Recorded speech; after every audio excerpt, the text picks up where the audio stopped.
પણ હટાવ્યું તે જમીન વકફ બોર્ડની હોવાનો ટ્રસ્ટનો દાવો।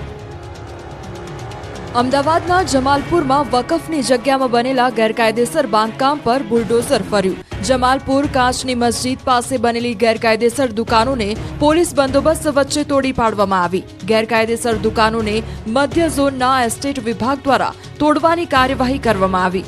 સવારથી એસ્ટેટ વિભાગની ટીમ દ્વારા ચુસ્ત પોલીસ બંદોબસ્ત વચ્ચે દુકાનોને તોડવાની કામગીરી શરૂ કરવામાં આવી।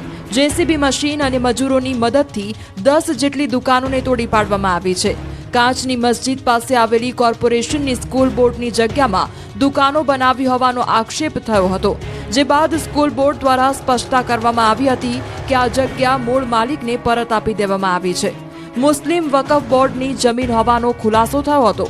મુસ્લિમ વકફ બોર્ડની જગ્યા ઉપર બાંધી દેવામાં આવેલી આ દુકાનોનું લાખો રૂપિયા ભાડું ઉઘરાવવામાં આવતું હતું। તો અમદાવાદના જમાલપુરમાં દબાણ દૂર કરવાની કામગીરી સમયે ડિમોલેશન કરાયેલ જગ્યા વકફ બોર્ડની હોવાનો ટ્રસ્ટનો દાવો કરાયો। કાચની મસ્જિદના ટ્રસ્ટી સલીમ ખાન પઠાણે કર્યો દાવો, જે જગ્યાનું બાંધકામ તોડાયું તે મસ્જિદ ટ્રસ્ટની જગ્યા છે। ઉર્દુ શાળા ચલાવવા માટે જગ્યા આપવામાં આવી હતી। 2017માં ઉર્દુ શાળા ખસેડવામાં આવતા ત્યાં મસ્જિદ નિભાવ માટે ભાડે આપવામાં આવી હતી। ભાજપ શહેર અને જિલ્લા પ્રમુખોની અંગે મોટા સમાચાર। આગામી સપ્તાહમાં થશે જિલ્લા પ્રમુખો અને મનપા પ્રમુખોની જાહેરાત।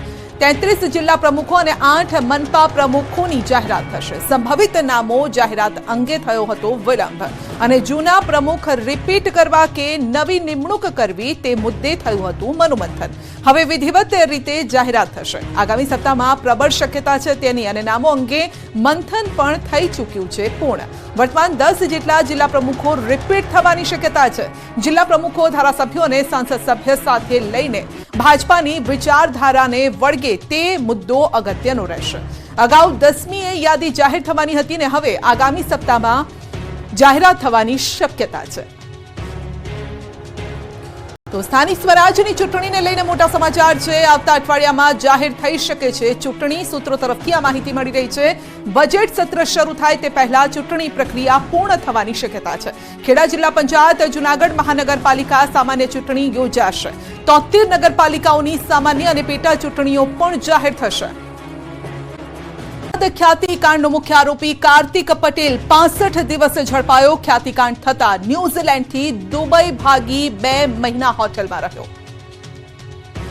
અમદાવાદ ખ્યાતિકાંડમાં છેલ્લા 65 દિવસથી ભાગતો મુખ્ય આરોપી અને હોસ્પિટલનો ડાયરેક્ટર કાર્તિક પટેલની અંતે અમદાવાદ એરપોર્ટ પરથી ક્રાઇમ બ્રાન્ચે ધરપકડ કરી। આ કેસમાં ક્રાઇમ બ્રાન્ચે તબક્કાવાર 8 આરોપીઓને ઝડપી પાડ્યા હતા। આ કેસમાં 9મો આરોપી કાર્તિક પટેલ જ ફરાર હતો, જે એક દેશથી બીજા દેશમાં ભાગતો ફરતો હતો।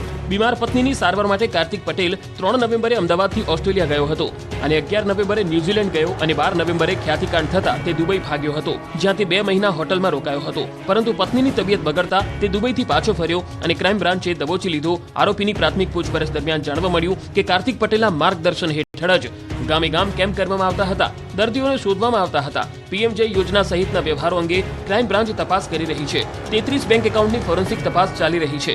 કાર્તિક 142 આમલી બોપલ રોડ ખાતેની ઓફિસે તથા હોસ્પિટલ ખાતે હોસ્પિટલના ડાયરેક્ટર્સ તથા મેનેજમેન્ટની મીટિંગો લેતો હતો। કાર્તિક પટેલ તેમની બીજી ફર્મમાંથી ખ્યાતિ હોસ્પિટલમાં અનસિક્યોર્ડ લોન આપી હોસ્પિટલમાં પોતાનું રોકાણ વધારતો હતો। નરોડા ગેલેક્સી 4 રસ્તા પાસે ગાયત્રી બિલ્ડર દ્વારા નિર્માણ થઈ રહેલ નવા બિલ્ડિંગમાં નવી મલ્ટી સ્પેશિયાલિટી હોસ્પિટલ બનાવવાનો પ્લાન હતો, જે બિલ્ડિંગ ભાડા પેટે મેળવવા બિલ્ડર સાથે એગ્રીમેન્ટ કરાર કરવામાં આવ્યો હતો। પરંતુ બિલ્ડરનું કામ પૂરું થયું ન હોવાથી તેમજ વીયુ પરમિશન આવેલ ન હોવાથી કોઈ લીગલ ડોક્યુમેન્ટની કાર્યવાહી કરવામાં આવી નહોતી। પોતાને કોરોના થયો તે વખતે કોઈ હોસ્પિટલમાં એડમિટ થવા જગ્યા ન મળતા પોતે હોસ્પિટલ બનાવવાનું નક્કી કર્યું હતું। આરોપી કાર્તિક પટેલ 2021માં એશિયન બેરિયાટિક એન્ડ કોસ્મેટિક હોસ્પિટલમાં ભાગીદાર તરીકે જોડાયો હતો। કાર્તિક પટેલ ખ્યાતિ હોસ્પિટલના ચેરમેન છે। હોસ્પિટલના તમામ નાણાકીય વ્યવહાર કાર્તિક પટેલની એકલાની સહીથી જ થતા હતા।